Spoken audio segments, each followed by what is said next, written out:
Hello. I guess we are ready to go then. That's what I'm going with. Well, Victoria, I'm going to go ahead and get started. Sounds like her and I were speaking just briefly. There we go. Victoria, can you hear me? Yes, I can hear you loud and clear. We are live now. Okay, great. I'm just going to go ahead and get started then. All right. Well, welcome everybody. I really like to thank Victoria Phillips for having me here. Be able to present on creating a thriving nonprofit, thanking donors, and stewardship techniques. And what I'll be sharing today is a whole list of a strategy and then tactics that your own nonprofit can use to make sure that you thank and engage your donors so that you can ultimately retain them and actually get more money. So you're going to be learning the basics of why thanking donors is so important, the best way to thank donors, how thanking donors and additional stewardship techniques, this is monthly giving, can dramatically increase donor retention. Actually, also donor revenue retention, which is the amount of money that your donor base increases giving. It's like their net gains year over year, and ultimately revenue for your nonprofit. So a little bit about me. There's a lot of words on the screen. I'm not going to go through all this, but I have been involved in nonprofits for 25 years. And primarily with Donor Perfect. And just recently, about 2 years ago, I actually started my own company. It's called Simply Fundraising CRM, world's easiest fundraising software anyone can use and everyone loves. Obviously, I'm a little bit prejudiced. But I have been in your shoes. I have worked with local nonprofits. I also work with national nonprofits as well. And I've been fortunate in the local community to raise a few $1 million, actually. Primarily for playgrounds and athletic parks, baseball lights, and parking lots of all things for those athletic fields. So why is thanking donors so important? Well, it's really important to recognize and reward your donors. Donors want to be appreciated and rewarded for giving. What's the overall strategy? As a fundraiser, you must reinforce their own internal reward systems with tactics that's going to make them want to give again and again. And that's what we're going to be talking about. It's all about a systematic way to make the donor feel important, feel recognized, feel special, so that they give again and again. The other way is why it's thanking donor support is that you want to really be the first to thank your donors. Believe it or not, in my experience over the year, the average nonprofit takes more than 2 weeks to thank a donor. 2 weeks. Now, the actual median of that is lower because there are about 13% of nonprofits that never thank their donors, believe it or not. Obviously, thanking is very important. Best practice is to thank donors within 72 hours, but the best nonprofits thank donors the same day. In fact, we used to give out an award for the fastest thank you letter, and that was actually accomplished in typically about 15 minutes, according to the software. And then when she got on stage to receive the reward, I asked her how she did it, and she said, lots of coffee. So if that's what it takes to send out those thank you letters in 15 minutes, then that's coffee very, very well spent. So what are the problems about thanking donors? Well, I talk to a lot of fundraisers, and they do thank donors, but they will all admit it's time consuming. I've got other 1,000 other things to do to run my nonprofit.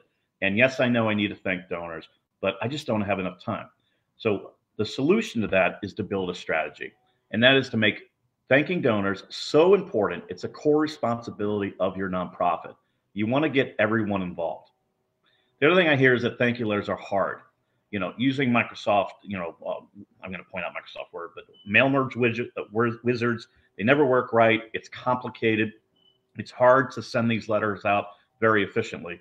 But that's why there is software out there, and mine's not the only one. There's quite a number of software out there which will automate the acknowledgments and have them still be personalized, not just with the donor's name or address. I mean, typically anybody can do that, but actually putting in specific notes, even handwritten notes, when you're creating those thank you letters. Last thing is a problem. We can't afford it. Sending out letters to the post office and making calls costs too much time and money. But here's the deal. At the end of the day, good nonprofits know that thanking donors brings in more revenue, but great nonprofits know exactly how much, so they can justify the very necessary expense of cultivating and stewarding their donors. So the first part of the whole strategy is be donor-centric first. Donors are people too. Celebrate and cultivate the donor, not the gift. And I know everyone on this call, you are very, very passionate people, or you're watching this video and you're passionate about the nonprofit. You are running around with a million hats on your head. And a lot of times you want to talk all about the nonprofit. But my suggestion is that you have to resist that urge and talk about the donors. When you're communicating with them, it's all about them, and how they're giving helps them feel good about themselves. It helps them understand that by giving money, resources, time, services, that then they're able to help the people that you serve. And it's very tempting to talk about and celebrating, oh, we fed so many families, oh, we gave out so many scholarships, we did that stuff. We're such a great nonprofit, but instead use words like, thank you, your help. We want to recognize you. You're special. We really appreciate that you help feed 10 families, that you sponsored a child, that you help contribute to this scholarship fund. So by using those words and getting away from I or we is a great first step to be donor-centric first. So here's a sample donor cultivation timeline that one of the nonprofits I know that uses. So day 0, woo-hoo-hoo, the donor gives. And if you're like me, I get email alerts when somebody makes a donation on the page, and I look at it and go, wow, that's amazing. So, but immediately, and especially if they're a new donor, take the time out and call them. Now, what you're going to find is that a lot of times the donor doesn't pick up, but that's okay. That actually saves you time, because then you can thank the donor in a voicemail message, and you can ask them to call back. And in my experience, they will not. If they do, that's great. But many times just calling and leaving a voicemail does wonders. Again, within very, very quickly is to send a thank you letter. Direct mail is not dead. In fact, recent surveys of millennials, for example, I've read this a year or two ago, they trust mail more than they trust email. So younger donors actually appreciate getting mail. Older donors expect mail because that's the way they've been thanked. But at the end of the day, you do want to accommodate your donors in the way that they want to be thanked. And good software will actually let you designate, hey, this donor wants to be thanked by email only. That's fine. Other donors want a letter only, and then still other donors, they want both. But then on day 7, after 1 week, you start engaging and stewarding the nonprofit. You've already thanked them twice now. We're now going to send them an email, newsletter, or enroll them in whatever email program that you have. Typically, they call that a drip email program. There's tools that do that, but you send them a series of emails over time to just inform them about what's going on with your nonprofit. Then on day 20, again, it's time to recognize and get feedback from the donor. It could be a quick survey, even something like a Google survey, which is free, a Google form. You can send out and say, hey, what is your opinion about the nonprofit, about your gift? Is there anything we can do more? Anything we can do less? There's really no right or wrong way you can do a survey, although you can look up, this is not about how to do a right survey, a donor survey, but just sending it out there in the first place will do wonders, because it's yet another touch point showing the donor how you recognize them. Day 30, if you have a on-site facility or anything like that, it's time to call them again. Invite a donor for a tour. But if you don't have an on-site facility or anything like that, it's yet another call saying, hey, I want to thank you. For your donation last month. We really appreciate it. Our work is sending so many people out of Africa. Again, you're going to find that you're going to be leaving lots of voicemails, but these things can also be done in the car when you have downtime. Moments like those where you have a list of donors to contact, and you can knock these out very, very quickly. Then on day 45, sending a stewardship letter showing how their gift was used.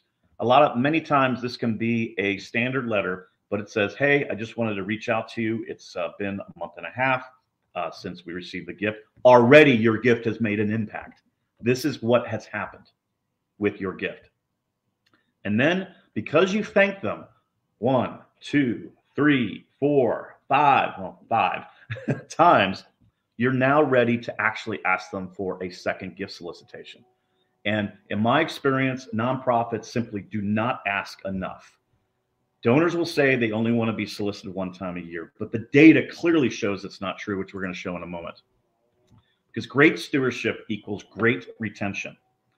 Donor retention is the #1 driver for overall revenue, bar none. Just a slight increase in donor revenue retention can have a dramatic impact on your revenue. And cultivating steward donors has a high return on investment. But the important thing is to make sure that you measure it. Let's just look at a brief graph of what happens with lifetime value. And with that, what will happen if you have a donor retention rate of 30% and you increase it to 40%, your average donor lifetime will increase as well, $200. But just imagine if you're able to go from around the national average of 40% to as high as 60% to even 80%, which you can attain if you use the tactic, for example, monthly giving.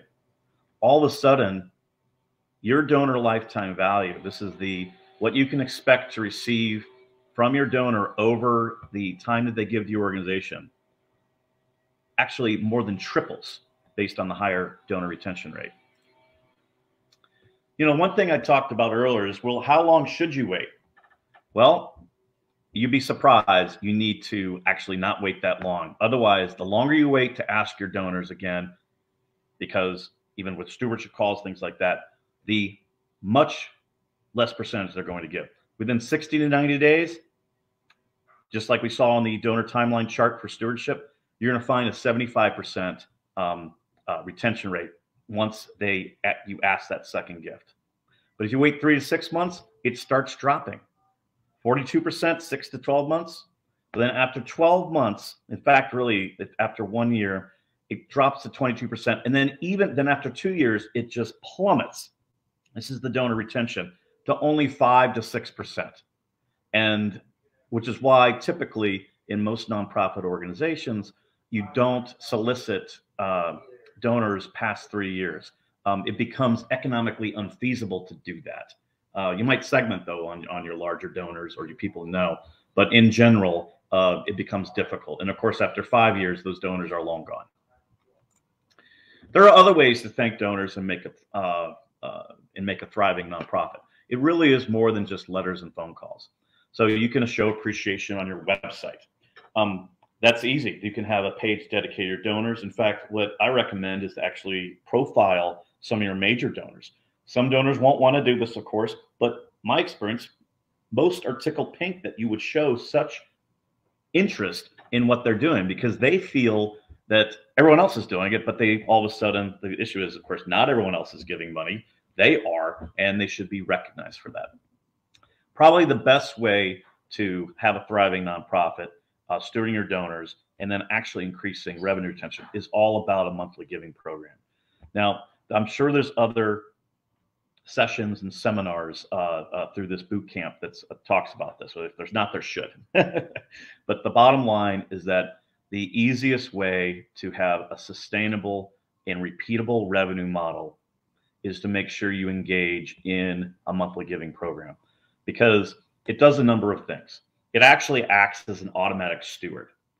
When people are enrolled in automatic giving, they do see the gifts that go out. Now, some of them do put it on a credit card and they forget about it, but most do see it, and then they're actually just reminded that they gave that gift. It's almost like a touch point in their brain, releasing that little bit of dopamine that when they first made the gift in the first place.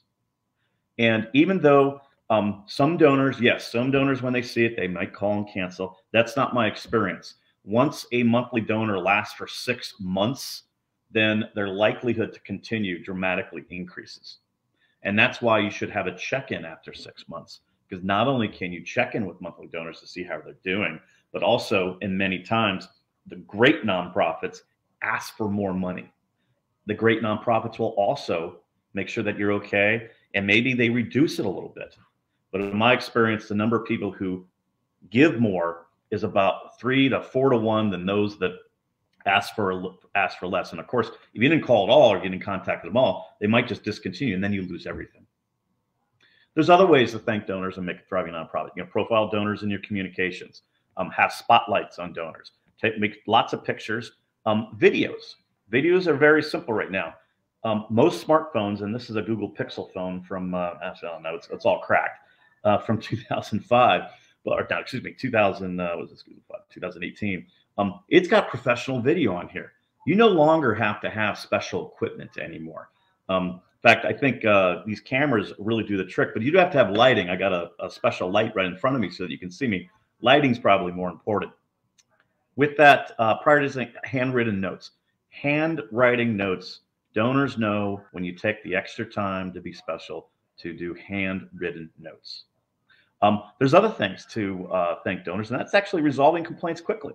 Sometimes there's problems with the donation process. Sometimes a donor's credit card gets charged more than once. Sometimes the gift that they gave a major donor, they're not happy with the end results. But just like thanking donors very quickly, you need to resolve complaints very, very quickly. There's a concept of anniversary cards, sending anniversary cards on the date that they first gave, and celebrating the donor that they're giving. And then lastly, there's something about campaign thank you gifts. These are when you're raising a lot of money for a special campaign, a playground, a building addition, or maybe it is for a whole capital campaign that you have. If you have a specific campaign that is raising a specific amount, it does help to reinforce everyone's hard work with a meaningful yet still nominal cost thank you gifts. It could be a photo album book. It could be just a specially created video that's only for donors at a certain level. Either way, there's a way to, again, thank those donors in other ways than calling and writing thank you letters, etc. So with that, I believe we're at the 20 minutes. That's what Victoria asked me to make sure it was at. And I will open it up to questions, hopefully some answers.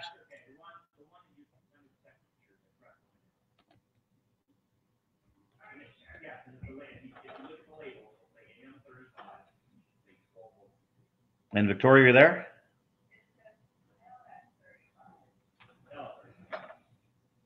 And I actually need to run right quick away. Right there.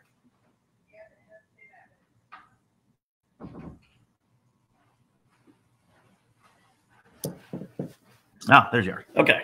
Yes. So thank you so much. And I haven't seen any question here yet. So I just saw, can you see the icons, the emojis? So I think maybe we want to speak to you privately at the launch. So what I would do is to end the section, because I didn't see any question here, go to the private launch and see whoever want to talk to you there on the launch. Thank you, everyone. We'll bring this section to a close, and we'll see you at a private launch. Okay, great.